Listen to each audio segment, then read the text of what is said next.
Gujarat ATS ने एक बहुत बड़ी आतंकी साजिश का पर्दाफाश किया और 3 संदिग्ध आतंकियों को बनासकांठा से गिरफ्तार किया।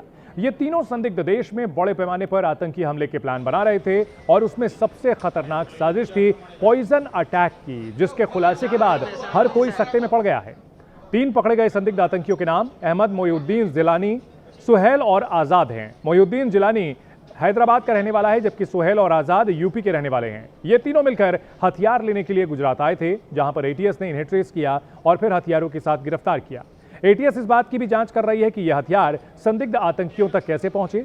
शक इस बात का भी जताया जा रहा है कि यह हथियार पाकिस्तान से ड्रोन के जरिए भेजे गए थे। संदिग्धों में पकड़ा गया मोइनुद्दीन जिलानी साजिश का मास्टरमाइंड है, जो भारत में बड़े पैमाने पर आतंकी हमले की प्लानिंग कर रहा था। इसमें पहला पॉइजन अटैक भी शामिल था। ये तीनों आतंकी हमले के लिए विदेश में बैठे हैंडलर के भी संपर्क में थे, जिसके बारे में एटीएस पता लगाने में जुटी है।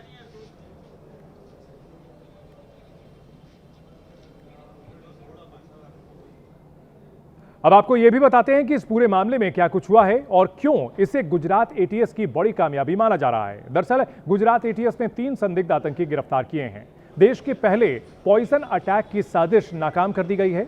मोइनुद्दीन जिलानी नाम का संदिग्ध गिरफ्तार किया गया है। यह हैदराबाद का रहने वाला है। गुजरात के बनासकांठा से जिलानी के 2 साथी भी गिरफ्तार किए गए हैं, जिनके नाम आजाद और सुहेल हैं, जिन्हें एटीएस ने पकड़ा है। आतंकियों के पास से 2 ब्लॉक और 1 बैरल पिस्टल बरामद हुई है। आजाद और सुहेल ने यह हथियार छिपाए थे। मोइनुद्दीन जिलानी ने चीन से एमबीबीएस की डिग्री ली है।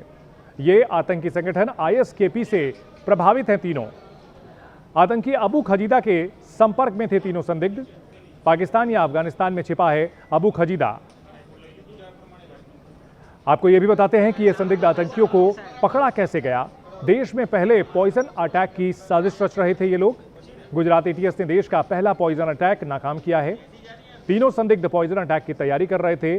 तीनों राइजिन नाम का जहर तैयार कर रहे थे। थोड़ा सा राइजिन कई लोगों को मार सकता है। पानी, हवा, इंजेक्शन से राइजिन को फैलाया जा सकता है।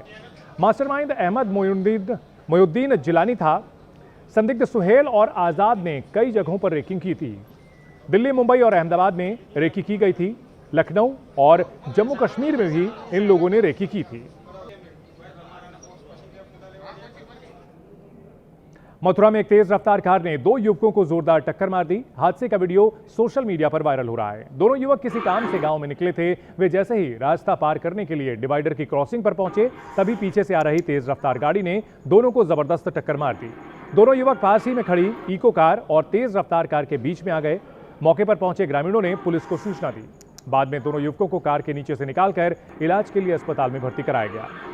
पुलिस ने कार को कब्जे में ले लिया। बताया जा रहा है कि हादसे के समय कार ड्राइवर ने शराब पी हुई थी।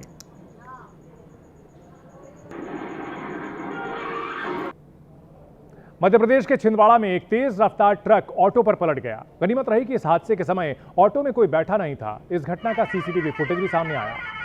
देखिए कैसे ट्रक आता है, अचानक से पलटता है और मोड़ पर तेज रफ्तार से टर्न लेने की वजह से यह हादसा हुआ। बेकाबू ट्रक सड़क किनारे खड़े ऑटो पर पलट गया।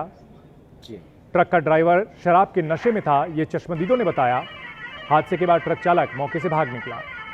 ऑटो बुरी तरह से क्षतिग्रस्त हुआ है। परासिया थाने के ठीक सामने यह हादसा हुआ है।